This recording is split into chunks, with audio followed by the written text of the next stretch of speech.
Bună, dragii mei, bine ați venit la previziunile pentru energia lunii septembrie. Acestea se aplică pentru toți cei care au ascendentul, soarele și luna în leu. Luați, vă rog, în calcul faptul că acestea sunt previziuni generale. Luați de aici informațiile care se aplică pe situațiile voastre de viață curente. Încep cu partea de tranzite astrologice, urmând ca ulterior să vedem ce ne spun cărțile de oracol, cele de tarot, dar și talismanele. Luna septembrie debutează cu retrogradarea planetei Saturn în semnul Peștilor, pentru voi în casa 8-a. Saturn reprezintă responsabilitatea, maturitatea, structura din viața noastră, timpul, karma, dar și restricțiile, impedimentele. Arhetipul Peștilor este un arhetip foarte, foarte spiritual. Aici regăsim compasiunea, empatia, spiritualitatea, iubirea necondiționată, dar mai regăsim și confuzia, amestecarea. Zona casei a 8-a vine cu indicii despre intimitate, psihologie, fricile cele mai ascunse, taxe și impozite, resursele împărțite cu ceilalți, asigurările de sănătate, de viață, pensia alimentară în cazul în care se aplică situației voastre curente, banii partenerului vostru. Saturn în retrogradare în Pești pentru voi în această perioadă poate însemna următorul lucru. În primul rând, să nu te mai bazezi atât de mult pe resursele împărțite cu ceilalți, pe banii partenerului, în contextul în care să spunem că este singurul venit din casă. Ideal ar fi să vă sporiți veniturile împreună. Pe de altă parte, pot fi chestiuni care au legătură cu intimitatea. Se ridică niște blocaje, te poți vindeca, te poți simți în largul tău în situații sau alături de oameni unde anterior aveai provocări. Mai poate veni această retrogradare cu ceva complicații sau cu ceva chestiuni care necesită să fii responsabil în zona taxelor, în zona impozitelor, acolo unde ai omis să îți faci anterior treburile. Da, poate veni cu o scădere financiară, pentru că este Saturn, despre el vorbim. Dacă aveai, să spunem așa, imobile închiriate și nu plăteai taxă, acum s-ar putea să fii nevoit să o faci. Dacă aveai mici afaceri și nu plăteai taxe, acum s-ar putea să fie nevoie să o faci. Luați în considerare aceste aspecte pentru că vedem bine cu toții ce se întâmplă în jurul nostru și vei avea suficient timp la dispoziție să-ți pui toate aceste treburi în ordine, mai ales pentru că Mercur își începe tranzitul prin Fecioară în zona casei a doua. Deci iată că pentru voi banii vor fi un subiect important pe parcursul lunii septembrie. Mercur reprezintă comerțul, intelectul, logica și modalitatea în care cuplăm noi informațiile, ne vin ideile, iar Fecioara este un semn foarte, foarte organizat și disciplinat. Disciplină când vine vorba despre tot ceea ce ține de casa a doua. Banii proveniți din muncă proprie, stima de sine, pe ce pui tu preț și valoare. Este ca și când aveți parte de o trezire la realitate. Totul devine clar și veți ști ce să cumpărați, în ce să investiți și în ce vă alocați bugetul, pentru că în viitor va fi nevoie să fiți foarte cumpătați, nu doar voi, ci toată lumea. De asemenea, este un foarte bun prilej să începeți să vă știți valoarea, să vă evaluați corect atunci când vă oferiți serviciile la locul de muncă sau în diferite afaceri pe care poate le aveți. Alt eveniment astrologic foarte important în această lună este retrogradarea planetei Uranus în Gemeni pe zona casei a 11-a. Acest sector înseamnă viitor, idealuri, țelul, anturajul, recompensele, moștenirea, faima, prestigiul, iar Uranus este inovatorul, rebelul. Vine cu întreruperi, poate pentru unii dintre voi, sau cu schimbări de situație. Gemenii sunt arhetipul care ne oferă indicii despre comunicare și logică. Este ca și când, dacă vreți bani mai mulți, trebuie să vedeți lângă cine stați, pentru că s-ar putea inconștient să fiți influențați de niște oameni care au o mentalitate veche. Viața se schimbă și este necesar pentru noi toți de altfel să ne actualizăm cu ceea ce se întâmplă în acest moment la nivel general în întreaga lume, dar și la nivel financiar. Pentru unii dintre voi poate fi o ocazie foarte bună să conștientizați ce oameni au fost foarte înțelepți în viața voastră, lângă cine sunteți și cu cine vă pierdeți timpul. Un aspect foarte important. Nu avem timp de pierdut, iar pentru voi acum se face lumină la nivel mental, la nivel de sistem nervos și puteți identifica foarte ușor ocaziile, situațiile sau oamenii unde vă pierdeți energia. De asemenea, vă pot veni niște idei briliante care vă pot trasa o nouă direcție în viitor, vă pot asigura la nivel financiar. Așadar, idei de afaceri sau poate fi vorba despre noi grupuri de oameni, rețele de oameni, cursuri la care să participați, de unde veți avea foarte multe informații noi de învățat. Și pentru că luna septembrie este una ca niciuna alta, vom avea eclipsă totală de lună, tot în casa 8-a, în arhetipul peștilor. Pentru că am vorbit despre casa 8-a și ce înseamnă ea, vorbim din nou despre intimitate, psihologie și fricile cele mai mari. Iar pentru voi, această lună vine clar cu următorul aspect important, de altfel și profund. De ce îți este frică? De aia nu scapi.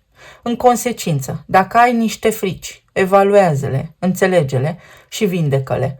Frica este dușmanul tău numărul 1 și îți poți da seama pe parcursul acestei luni despre ce este vorba pentru a ridica din calea ta acele impedimente, pentru a începe să te construiești și să te reconstruiești, să fii practic o forță de neclintit în fața intemperiilor timpului. Practic îți poți schimba viitorul. Acum, în acest moment prezent, te poți apuca de anumite lucruri care te pot ajuta. Pentru unii dintre voi poate fi o finalitate, o căsnicie sau o relație, acolo unde descoperiți că lucrurile nu sunt așa cum v-ați așteptat sau acolo unde puteți acum admite cu lejeritate că s-a încheiat. Până aici a fost. Pentru alții dintre voi poate fi un partaj, poate fi pensie alimentară, pot fi inclusiv niște câștiguri în cazul în care ați făcut mai multe plăți către organizații, către instituții ale statului sau cineva vă datora foarte mulți bani, îi puteți recupera începând cu această lună. Mai apoi, Mercur, după jumătatea lunii, intră în balanță, schimbă semnul, trece din Fecioară în balanță și activează casa a 3-a. Balanța este semnul relațiilor. Poate îți dai seama că singur nu poți face prea multe lucruri sau poate este nevoie să te implici în comunitatea din care faci parte sau să îți clădești o comunitate. Să ai un sistem de suport în jurul tău pentru că sigur că nu ești singur pe lume. Mercur, așa cum am spus, vine cu indicii despre gândire, iar balanța relații. Poate fi un foarte bun prilej să începi să descoperi ce ai de făcut, să te interesezi, să te înscrii la cursuri, să-ți faci alianțe, să cunoști oameni, dar oameni care au sens, au valoare reală în viața ta. Casa a 3-a ne vorbește despre drumuri pe distanțe scurte, despre cursuri, ne vorbește despre frați, surori, verișori, familia extinsă, în tot cazul, cartier, comunitate. Poate este un moment bun să te așezi la masa de lucru și să-ți faci o schiță. Ce vrei să faci de acum înainte, pentru că, uite, situația ta actuală o cere și există și sub o formă sau alta un sens de urgență. Ai nevoie să te ocupi de niște lucruri pe care nu le poți amâna. Pentru alții dintre voi poate fi inclusiv întocmirea unor documente oficiale care să vă susțină în viitor. Deci este o chestiune legată de bani și de acte pentru voi, care poate apărea în atenția voastră mai mult ca oricând. Venus își începe și ea tranzitul prin Fecioară și activează casa banilor, activează casa stimei de sine, casa care ne vorbește despre resurse primare, despre materie primă. Venus este zeița iubirii, este cea care guvernează această casă de drept, iar Fecioara semnul foarte organizat. Este ca și când a venit momentul să investești în tine. Tu ești cel mai mare aliat al tău, tu ești singurul care te poate scoate din încurcătură. Cu cât mai documentat, cu cât mai informat, cu atât mai bine îți poate merge, chiar și la nivel financiar. Poate fi un moment foarte bun în care să îți faci bilanțul, la propriu sau la figurat. Poate fi o lună în care te ocupi de contabilitate sau în care gestionezi niște cheltuieli. Faci ordine în portofel, să spunem așa. Este de asemenea o lună foarte bună în care să elimini critica din viața ta și să te accepți așa cum ești, fix cu bune și cu rele. Se poate întâmpla ca prin intermediul serviciului să întâlnești pe cineva dacă ești singur sau se poate de asemenea să fie vorba despre un moment extraordinar în care iei hotărâri importante care vizează casa, spațiul locativ, familia. Apoi pe 21, având în vedere că 21 înseamnă vitejie sau control, avem eclipsă parțială de soare, tot aici în Fecioară. Este importantă această lună pentru tine, de departe cea mai importantă din acest an, pentru că eclipsele vin cu un sens al predestinării și sunt în general legate sau în strânsă legătură cu ceva mai mare decât tine. Cele de lună sunt ale noastre, ale oamenilor, iar cele de soare ale regilor. În consecință, dacă există reglementări fiscale, dacă există legi, dacă există chestiuni care te depășesc sau pe care nu le poți controla, iată că tu vei fi cel care vei găsi o portiță să funcționezi în continuare. Pentru alții dintre voi poate veni cu un nou loc de muncă. Sau poate veni cu o diplomă, poate veni cu o mărire de salariu, poate veni cu niște bonusuri. Este luminată această casă a banilor, poate veni inclusiv cu niște idei fenomenale pentru venituri pasive. Pentru voi este o lună foarte bună, dar încercați să fiți atenți la tot ceea ce se întâmplă în piață, pentru că altminteri viața va continua ca și până acum și nimic nu se schimbă. Soarele intră în balanță pe zona casei a treia, parcă dintr-o dată găsiți în calea voastră oamenii potriviți, informațiile potrivite. Vă vin niște idei. Această casă a treia are legătură cu mentalitatea, cu modul în care să spunem că iei tu hotărârile și în balanță ți se spune nu te entuziasma, documentează-te, cercetează și abia apoi acționează. Poate fi semnarea unui nou contract de muncă dacă asta vă doriți sau poate fi o nouă colaborare. În tot cazul ceva ce poate începe acum destul de neclar, dar pentru viitor este ceea ce aveți nevoie să se întâmple. Ceea ce înseamnă că trebuie să luați lucrurile în serios, să aveți foarte mare încredere în voi înșivă. Și cu toată această energie vă va sprijini Marte când își începe tranzitul prin Scorpion în zona casei a patra. Marte este planeta acțiunii, iar Scorpionul este un semn fix care vede în general ce nu funcționează. Poate fi curățenie în casă, pot fi reparații prin casă. Această casă a patra cu asta se ocupă. Casa, domiciliul, familia, părinții, tot ceea ce are legătură cu strămoșii, cu trecutul, dar și cu zona de imobiliare. Poate fi o tranziție de la un loc de muncă tradițional către un loc de muncă, să spunem, remote, de acasă, telemuncă. Poate fi vorba despre discuții foarte profunde pe care le poți avea cu familia ta, tocmai pentru că există această urgență asupra viitorului pe care tu, în mod deosebit, o resimți. Să vă faceți planurile, să gândiți foarte limpede, tu, partenerul tău de viață, copiii tăi, părinții tăi, să scoți la suprafață, să accepti o situație pentru a putea trece peste, să iei niște hotărâri. Sunt niște hotărâri, dar pentru a eficientiza ceva.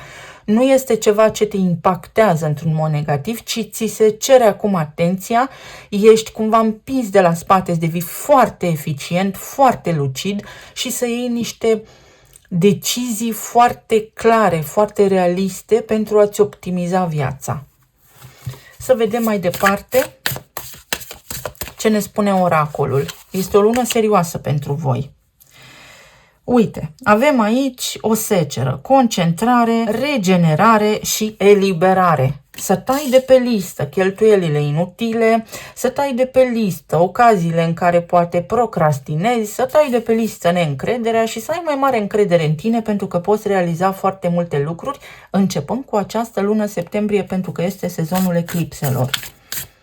Regenerare la nivel financiar poate fi pentru tine să îți crească veniturile, să se restaureze cumva echilibrul. O cană de ceai, răbdare și încredere deplină că lucrurile se rezolvă toate la timpul lor. Practic, tu nu ai altceva de făcut decât să îți faci treaba în fiecare zi pentru a vedea rezultatul dorit.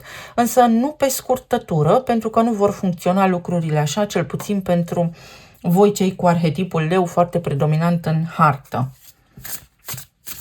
Construiește cu răbdare. Ceea ce începe acum necesită răbdare, atenție din partea ta pentru a crește, pentru a deveni vizibil, concret, stabil, solid în viața ta. Fie că vorbim despre finanțe, relație, casă, poate te apuci de construcția unei case. Și o poțiune magică. Investighează pentru că asta îți dă puterea. Practic, informația și cunoașterea reprezintă puterea de când lumea și pământul. Este o lună în care poți să te apuci de cercetare, în care trebuie neapărat să devii om mare, să fii om serios și să te ocupi de lucruri realiste. Altfel poți fi surprins, te ia viața prin surprindere. Începuturi. Sunt începuturi noi pentru tine pe zona financiară, pe zona resurselor împărțite cu ceilalți, poate o nouă metodă de lucru, poate ceva ce are legătură cu un partaj, cu un divorț, poate fi inclusiv cu o căsnicie, în sensul în care acum îți unești veniturile cu cineva și viața devine la nivel financiar mai ușoară pentru tine. Începuturi, o afacere poate fi sau o nouă mentalitate și liniște. Ai nevoie de liniște, arhetipul pești. Casa 8-a pentru voi va fi de maximă importanță, mai ales atunci când se produce acea eclipsă totală de lună. Dintr-o dată vezi cu claritate tot. Atenție la bani, atenție la datorii, atenție la credite, pentru că piața este destul de volatilă și nu există o predictibilitate asupra rambursării. Să vedem mai departe. Avem înaltul preot, asul de bâte, 9 de bâte,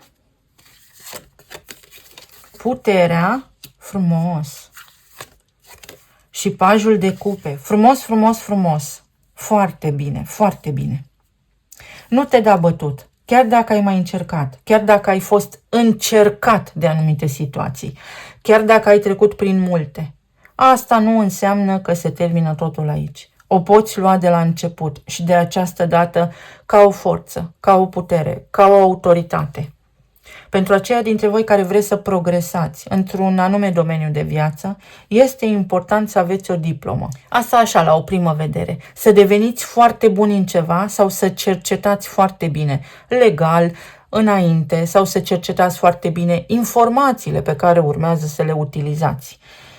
La nivel de relații, pentru unii dintre voi poate fi o revenire, o ceartă care se încheie, un orgoliu diminuat al vostru sau al partenerilor voștri de viață, o încercare nouă de remediere a conflictului dintre tine și partenerul tău, în cazul în care erai în prag de divorț, o nouă șansă. Pentru aceia dintre voi care sunteți singuri, aveți răbdare, înainte de a cunoaște pe cineva, vindecați-vă rănile, bucurați-vă de timpul pe care îl aveți la dispoziție, chiar dacă sunteți singuri, pentru a vă cunoaște pe voi înșivă, pentru a fi o putere, pentru a putea iubi din nou, fără durere, fără sechele. Pentru unii dintre voi poate fi vorba oficial despre un nou proiect, despre un nepot, despre un copil, familia voastră să se extindă, sau pentru unii dintre voi începe ceva nou. Dar aici, pentru că văd acest ceai, este vorba despre răbdare, precum au chinezii. Ce înseamnă acest lucru? Ei nu se grăbesc, ei sunt liniștiți, fac lucrurile foarte calculat și mai mult în armonie cu natura decât o fac cei din vest. Exact așa. Energia din est este energia apei, iar apa ia forma locului prin care trece sau forma recipientului pe care îl umple. Răbdare și adaptabilitate. Este ca și când a venit timpul ca tu să strălucești. Și încrederea, conștientizarea acestui lucru, faptul că știi cât valorezi și cine ești, te va duce departe, dar cu răbdare, nu pe scurtătură. Pe zona profesională sau financiar vorbind, se reglează niște lucruri, se ridică niște obstacole. Ai un pic de răbdare pentru că s-ar putea financiar vorbind pentru voi, începând cu anul 2022, așa, lucrurile să se fi schimbat, să fi încasat mai puțin bani, dar toate acele lucruri se vor restabili ușor, ușor. În sensul în care veți vedea că veți putea încasa mai mulți bani, veți putea avea parte de câștiguri mai multe. Ce a fost mai rău a trecut. Pentru alții dintre voi este nevoie de încredere foarte multă. Te lași cuprins de fricile tale, pentru că se activează casa 8-a prin eclipsa totală de lună, sau le depășești. Ai liberul arbitru, practic, ai în mâna ta ceva concret.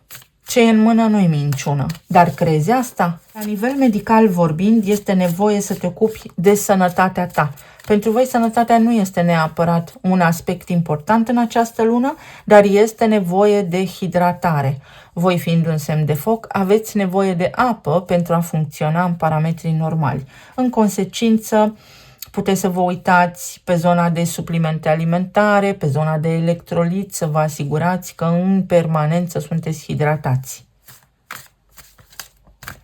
Un nou început care indică zona de relații, zona emoțională, entuziasm, o idee, dar este ceva ce vă oferă satisfacție personală foarte multă. Este ca și când în sfârșit, după atâta timp, mi-am dorit foarte mult și se întâmplă. Ceva important pentru voi, ceva ce v-ați dorit. 9 de monede, echilibru la nivel financiar.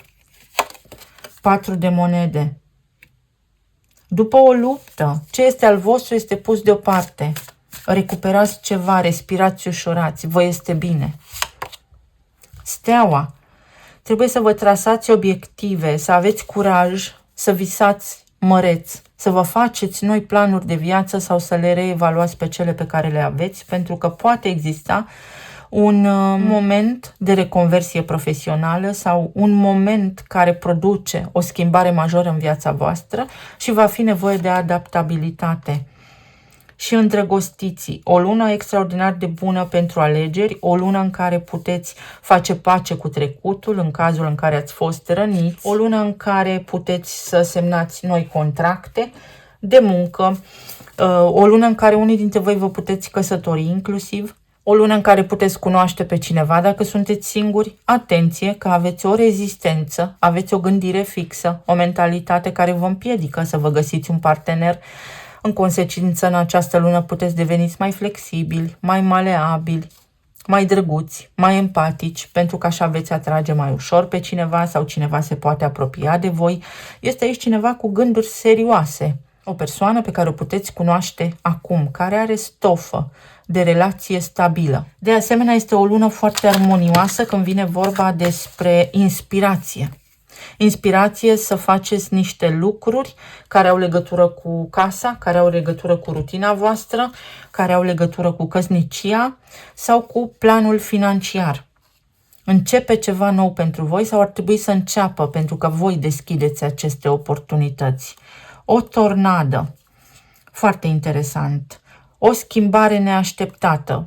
Poate avea legătură cu familia extinsă, neamul, să îi spunem așa, sau cu anturajul din care faceți parte. Apoi avem soarele. Toate lucrurile se pot întâmpla pentru voi și în favoarea voastră. Important este următorul lucru. Să știi care este sensul, cu ce scop faci anumite lucruri. Pentru alții dintre voi este o lună foarte fertilă, foarte bună, veți fi ocupați, veți avea de lucru, dar veți culege și roadele pe măsură. Este o lună foarte fertilă, foarte practică. Este, să spunem așa, o ocazie foarte bună să deveniți foarte practici, foarte coerenți în anumite situații. Se va cere de la voi sau voi ar trebui să fiți fără să ceară nimeni, practicalitate și luciditate. Cu cât ești mai lucid în această lună septembrie, mai conștient, mai prezent în tot și în toate lucrurile pe care le faci, cu atât mai bine îți va fi. Zona casei în care locuiești, ori îți poți cumpăra o casă, ori se întâmplă niște lucruri bune în familia ta, cu părinții, cu partenerul de viață. Atenție doar la veniturile acestea despre care vorbeam ale partenerului sau la resursele împărțite, împărtășite cu ceilalți, la autorități, taxe, impozite, credite și așa mai departe, pentru că aici trebuie să-ți asiguri o plasă de siguranță. Să vedem ce ne spun și talismanele.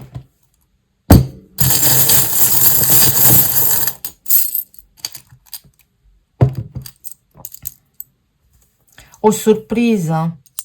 Realmente o surpriză care implică bani, putere, glorie. Poți deveni celebru de astăzi pe mâine, peste noapte. Ceva ce implică notorietatea. Mai poate fi vorba despre o oportunitate fantastică, o dată în viață, ceva de genul acela. Ai acum o ocazie oficială, clară, solidă, o dată în viață, să faci ceva anume. Nu pierde trenul, nu pierde timpul. Uite, balanța, casa a treia, se învârte roata. Ori te muți din cartier, ori devii tu cumva în comunitatea ta un fel de lider, ori poți înființa un ONG, ori este vorba despre ceva ce implică o colaborare cu mai mulți oameni, dar pentru un sens comun. Roata destinului. Noroc sau norocul te însoțește. O lună foarte activă, o lună în care ar fi indicat să nu stai degeaba, să se întâmple sau să treacă viața pe lângă tine. O veste foarte bună. Atenție la mașină, nu conduceți agresiv, nu conduceți grăbiți, fiți foarte atenți când conduceți. Pentru alții dintre voi este o selecție a oamenilor care vă înconjoară. Uitați-vă bine, uitați-vă cu discernământ la oamenii lângă care vă aflați acum, la prieteni. Cine vă vrea binele și cine nu. O selecție naturală în grupul de prieteni. Un proiect nou, așa cum am spus, poate fi chiar așa să mergeți la evenimente care implică căsătorii, copii sau să aflați despre o sarcină, copil, nepot.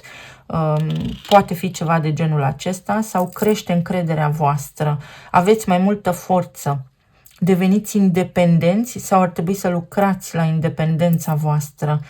Puteți, independență de partener financiar sau poate chiar partaj, divorț, separare. Pentru foarte multe arhetipuri mi-a apărut karma. Asta înseamnă tot ceea ce are legătură cu casa a 8-a. Faceți-vă bine temele, o chestie legată de intimitate, a venit timpul să faci singur ceva și poate să nu te mai bazezi pe partenerul tău pentru că tu ai acea scânteie, tu ai acea inspirație să faci anumite lucruri. Raza mea de soare. Cineva foarte special te contactează sau intri în contact cu cineva foarte special. Uite, de asemenea am vorbit despre plasa de siguranță, o lună foarte bună să vă faceți temele și un plan foarte solid, impenetrabil. Poate fi vorba aici despre o situație care se reglează. Dacă până acum v-ați concentrat pe carieră, profesie și așa mai departe, de acum să fie momentul în care să începeți să vă concentrați și pe relație, poate fi pentru unii dintre voi. Curiozitate, vorbesc despre informații. Informația este putere. Reglați-vă sistemul nervos, pentru că s-ar putea să fiți cam nervoși, cam iritați unii dintre voi, cam pesimiști inclusiv, uite. Nu este momentul să fiți pesimiști, aveți leul și bufnița. Înțelepciune, elevare, schimbarea mentalității, al 6-lea simț.